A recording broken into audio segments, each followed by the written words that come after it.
God's primary language is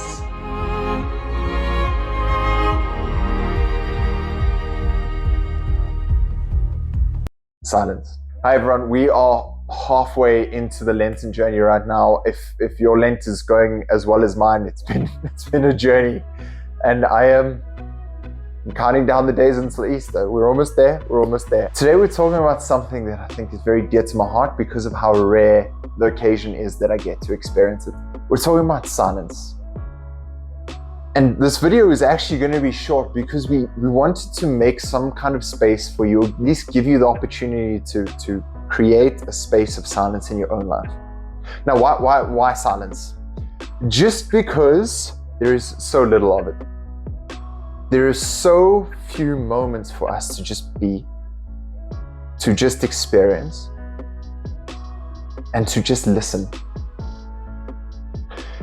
Most of my prayer, and I don't know if this is the same experience that you have, most of my prayer is me talking to God, telling God, sharing with God, thinking about things through God, trusting God through difficult things and through good things, right?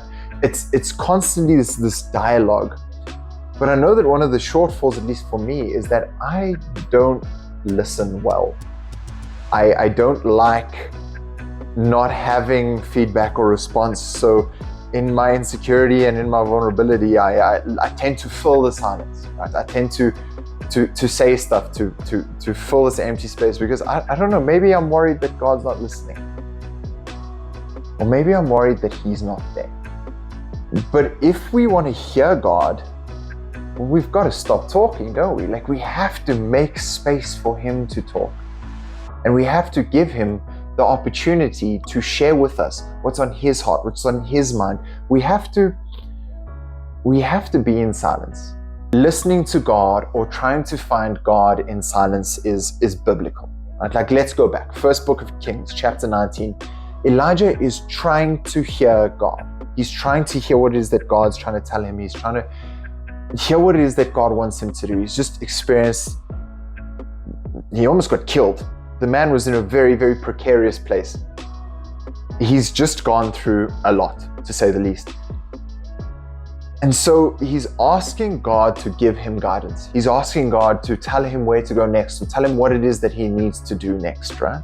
And so Elijah retreats into this cave and he's asking God to talk to him. And outside of the cave, the most monstrous wind comes up and just blows so much so that it shakes the mountain. Like, it's scary. But God's not in the wind.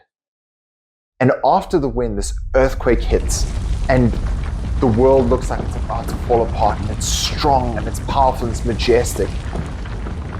But God's not in the earthquake. And after the earthquake, there's this fire, this all-consuming fire, it seems overwhelming. It's powerful. But God is not in the fire. And then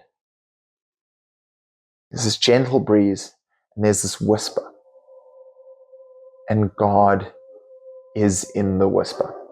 Jesus himself withdrew to lonely places. He retreated into the desert to listen to God, to grow in relationship with God. Finding a space of silence is one of the greatest opportunities that we can give to God to show Himself in our life. It's one of the greatest opportunities that we can give to God to grow in relationship with Him.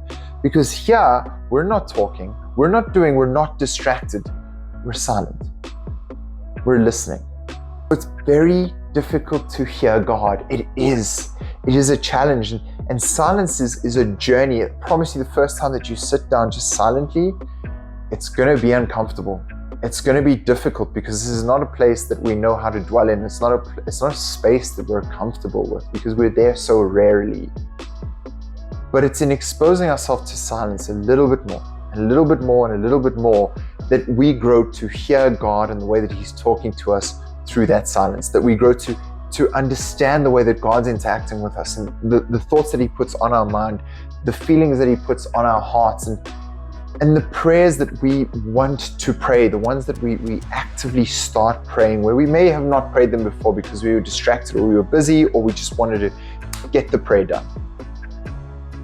Silence is the place that you find God. Recently, a very good friend of mine talks about how last year she went to adoration an hour every week for the whole year, which I think is just so awesome and something that I'm inspired by and I've tried to start doing. But she said something that resonates with me when she said that it was in this period of adoration that she got to know his character and his personality. And he's so gentle, and he's funny, and he's kind, and he loves, and he loves, and he loves. Silence is difficult. I know how challenging it can be. I've been trying for years to just find like 10 minutes of silence, and then I'll hear someone talking in the background and that's what I focus on. Or I'll hear the TV in the distance and I'll be like, oh, that sounds interesting. No, it isn't. I'm just trying to fill the silence with more chaos. And so I encourage you, and I'll be praying for you for this over the rest of this week. Find some silence and give that time to God. I am praying for you. I look forward to the results and seeing what I can learn in the silence in this next week. And I really can't wait to hear what it is that happens to you guys too. Please, if you do have some kind of really profound experience, leave us a comment. If you know that someone else is struggling to find a silent space, please share this video with them as well. And if you haven't yet, please subscribe to the channel. We really appreciate your support. I am praying for you. God bless. My name is Michael Manzella. I'm Catholic and I'm proud.